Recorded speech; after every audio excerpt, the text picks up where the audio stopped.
And we are back. Ladies and gentlemen, if you're listening out there, this is the Sports Trader podcast. My name is John Todora, and today we're going to be talking about a lot of good stuff. We've already covered a range of topics from baseball to basketball, and right now we're going to focus directly on some football. And I know it's a little bit far away from the season, but the NFL couldn't come fast enough for people like me. And I'm sure there's a lot of you out there that are super excited to not only watch the games take place, but of course to get some of your money invested in some of these great teams. Now, I'm going to break down last year.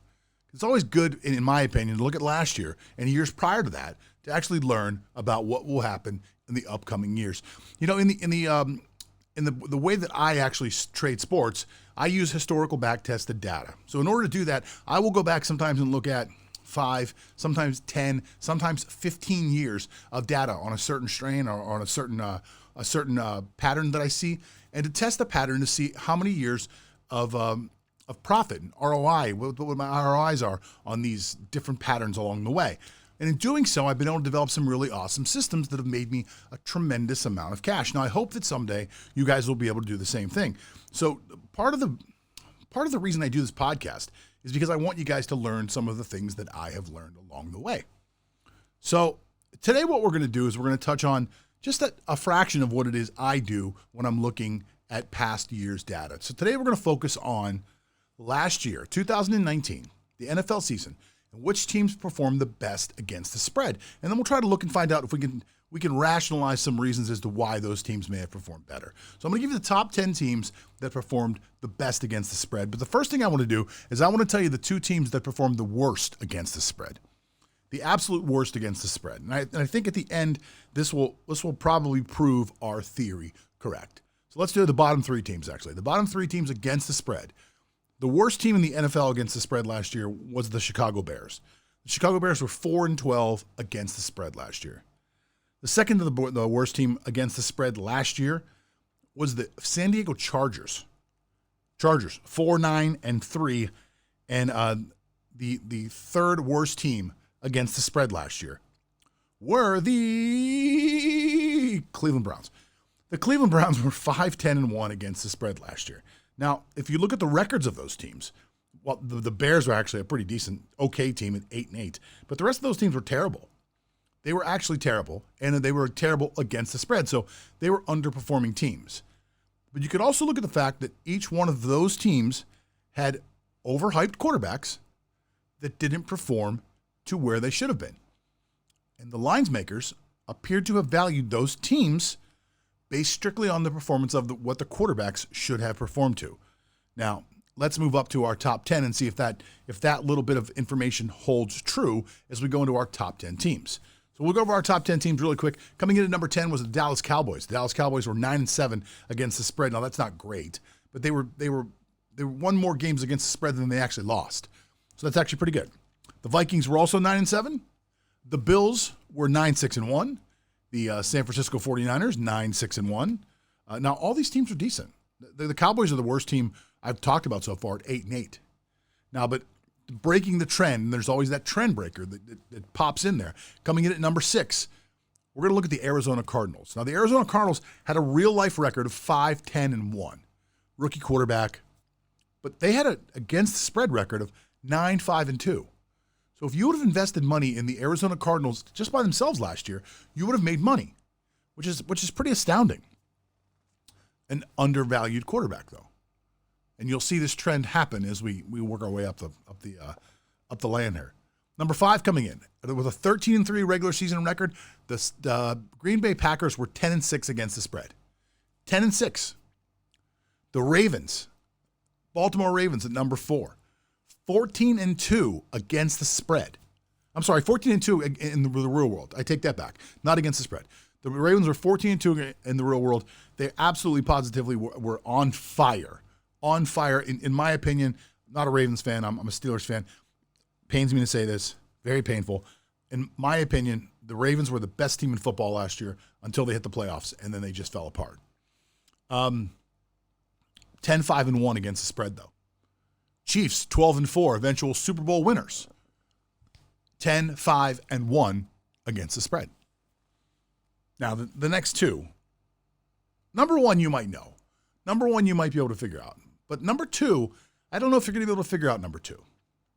Number two against the spread. Actually, I take it back. The Chiefs and Ravens are tied with this team, so they're all the same.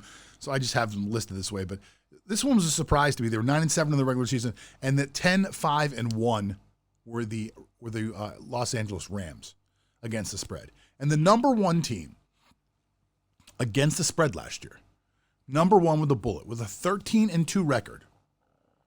Against the spread, they were 4-4 at home, 7-1 away. And that's really where you crush it right there. 7-1 away from home. This is how badly the bookies and the bookmakers undervalued this team.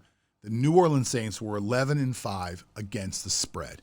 Now you can look at a lot of things. Now when I say to you these are undervalued quarterbacks, they're not undervalued in the perception of, well, maybe they are. Maybe they are undervalued in the perception of the public, but they're also undervalued from the perception of the bookmaker. The bookmaker thought that they weren't as good as they were because the quarterback is what drives a team in order to be able to make a team to be able to score points here. You know, you don't see the Titans listed in here anywhere because those games are easier to call because they're all within 3, 4, 5 points. You know, those are easier for the bookmaker to be able to really tie itself into. Look at the Saints winning by 10 points sometimes, winning by 12 points. It's hard to find those lines that match up in the NFL today. So what I would say is that when you're looking for something like this, and this is just a quick lesson of how I would do something, I would look at all of this and I would say, as a whole, this is useless information. But when you break this down into what it actually is you are looking at all of these numbers, all the numbers that you see here. You're looking at all of these numbers, and you're saying to yourself, what is the commonality here? What are we looking for that could bring us a trend? Because the first thing we want to find is a trend. You're going to look for a trend. If you find a trend, then you could look for a pattern. And the difference between a trend and a pattern is a trend lasts, a year, 6 months, 2 weeks, 4 weeks. It might last a year and a half. It might last 2 years. You don't really start to call something a pattern until you see it happen over and over again in a high percentage. For me, it's got to happen 80% of the times over the course of a 10-year period. And then we can call that a pattern. And when it doesn't happen, it can't have a success rate that's too low. You know, I can't win $10,000 a year off of this pattern, and then on the years I don't win, I lose 30.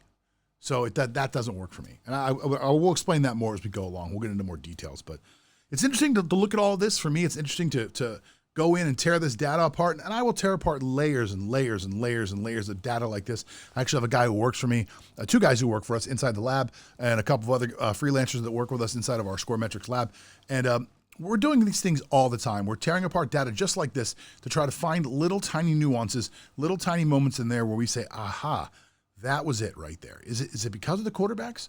Is that what we're going to look for now? Are we going to look for undervalued quarterbacks? Are we going to try to pinpoint the moment when we think a quarterback is undervalued, or is there something inside this line here? Is there something inside of something else that happened here? You look at the Saints, for example. I told you the Saints were 7-1 against the spread away.